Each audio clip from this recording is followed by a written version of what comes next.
Good morning friends, कैसे हैं आप सभी। आई होप सभी अच्छे होंगे। आप लोगों की भी प्रिपरेशन अच्छी चल रही होगी। आज मेरे मॉर्निंग की शुरुआत 3:31 से, मतलब 3 बजे मैं उठ गई थी, पर मेरे को सारे फ्रेश वगैरह होते हुए आते हुए बैठते हुए मतलब 3:31 हो गया था। तो आज मैं इस वीडियो में आप सभी हाउस वाइफ को अपना एक रूटीन शेयर करूँगी और आप डेफिनेटली इसको फॉलो करें। आपको बहुत हेल्प होगा। आइदर आप जॉइंट फैमिली में रहते हो, चाहे आप न्यूक्लियर फैमिली में रहते हो, आपको दोनों ही सिचुएशन में आपको बेनिफिट होगा। मैंने अपने स्टडी को 5 स्लॉट में बांट के रखा हुआ है। पहला जो स्लॉट होता है मेरा, वो शुरू पहला नहीं, पहला 2 स्लॉट मेरा 3 से 7 बजे के अराउंड में शुरू होता है। मैं 3 बजे उठती हूँ। अगर मैं 3 मतलब अगर मेरा 3 से 3:30 हो जाता है उठने में, तो मैं ये आधा घंटा को कहीं और मैनेज कर, किसी और टाइम, दिन के किसी और टाइम में मैनेज करने के लिए कोशिश करती हूँ। तो आप पहला स्लॉट है मेरा जो 3 से मतलब 2 घंटे का जो स्लॉट होता है, 3 से 4, 4 से 5, मतलब 3 से 5 बजे का मेरा जो स्लॉट होता है, उसमें मैं मैथ्स शुरू करती हूँ। आप मैथ्स के अलावा कोई और सब्जेक्ट भी अपने मतलब अकॉर्डिंग चेंज कर सकते हैं, बट मैं मैथ्स से शुरू करती हूँ। उसका रीज़न मैंने लास्ट वीडियो में बताया था। और सेकंड स्लॉट में मैं, सेकंड स्लॉट जो होता है 5 से 6, 6 से 7 बजे का, वो होता है आपका CDP का, चाइल्ड डेवलपमेंट का। ये 2 सब्जेक्ट मेरा सुबह में 4 घंटे में कंप्लीट हो जाता है। फिर मैं बेटी को उठाने के लिए चली जाती हूँ, स्कूल के लिए रेडी करती हूँ, और उसी स्पीड में, फुल स्पीड के साथ मैं 7 से 9 बजे तक, मतलब फुल स्पीड में मैं अपना सारा काम करती हूँ। जब वो स्कूल चली जाती है और सारे काम करने के बाद मेरे को 10 बज जाता है। 10 बजे मतलब 7 से 10 बजे मैं किचन का सारा काम करने के बाद मैं फिर अपने थर्ड स्लॉट में लौटती हूँ। और ये थर्ड स्लॉट जो होता है वो मेरा 10 से 11 का होता है, जो कि 1 घंटे का होता है।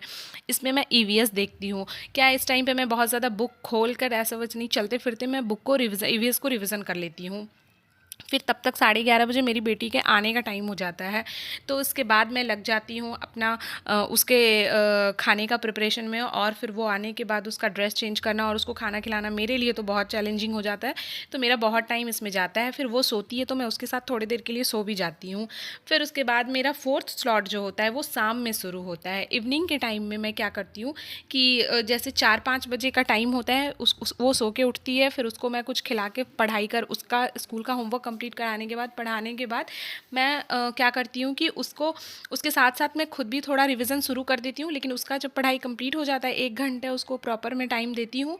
उसके बाद मैं क्या करती हूँ कि हस्बैंड अगर आ गए हैं ड्यूटी से, तो उनको चाय देने के बाद, और ज़्यादातर मेरे हस्बैंड लेट से ही आते हैं तो मेरे को वो सब कोई झमेला नहीं रहता है।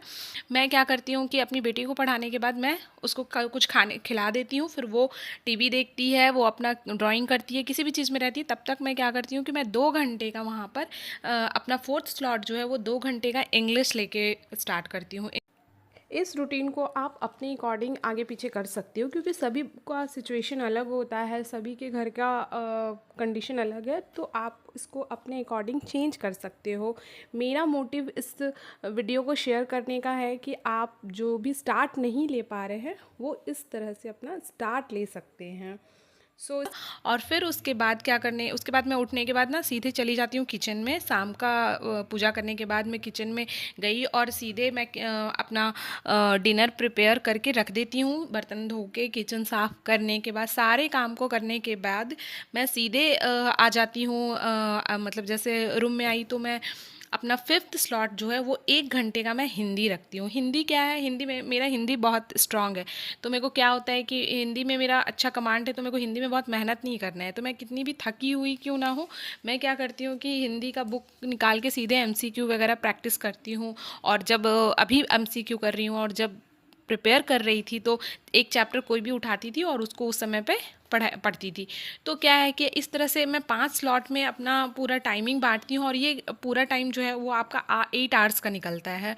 हाँ, ये चीज़ मैं बोलूँगी कि ऐसा नहीं होता कि आप एकदम पर डे यही 8 आवर्स के साथ करेंगे, क्योंकि ये बिल्कुल नहीं हो सकता है। वो बहुत चैलेंजिंग हो जाता है, वो आपके हेल्थ को इफ़ेक्ट करने लग जाता है जब आपका प्रॉपर नींद पूरा नहीं होता है।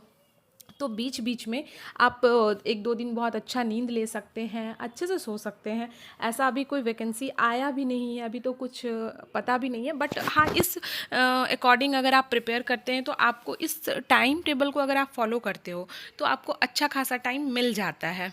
जो लोग जॉइंट फैमिली में रहते हैं वो भी 3 बजे से लेके 6 बजे का टाइम तो हर हाल में निकाल सकते हैं, 1 घंटे दोपहर में भी निकाल सकते हैं। और आपका शाम का टाइम, जो शाम का टाइम आप चाय पीने में, किसी से फ़ोन में बात करने में देते हो, वो टाइम आप अपने स्टडी को दे सकते हो। तो 2 घंटा शाम में, 3 घंटा सुबह में, आपका 5 घंटा हो गया, और 1 घंटा आपका दोपहर में, मतलब 6 घंटा। तो 6 घंटा इनफ है, आप दे सकते हो। तो कहीं ना कहीं इन सब को करने के लिए आपको अपना आलस तो छोड़ना पड़ेगा। और साथ में क्या है कि अगर आपको अपने सपनों को पूरा करना है तो आपको इतना टाइम, इतना मेहनत करना ही पड़ेगा। सो फ्रेंड, अगर मेरी वीडियो अच्छी लगी हो, वीडियो कैसी लगी हो, प्लीज़ कमेंट करके बताएं। और अगर मेरे साथ इस चैनल पर और भी 5 लोग भी अगर सीरियस स्टूडेंट जुड़ते हैं तो मैं ना सुबह का लाइव स्टडी ग्रुप स्टार्ट कर सकते हैं हम लोग मिलकर। सो प्लीज़ मेरे चैनल को लाइक करें, सब्सक्राइब करें। अगर कोई इशू हो तो वो कमेंट करके बताएं, मैं उसे ज़रूर ठीक करने का कोशिश करूँ।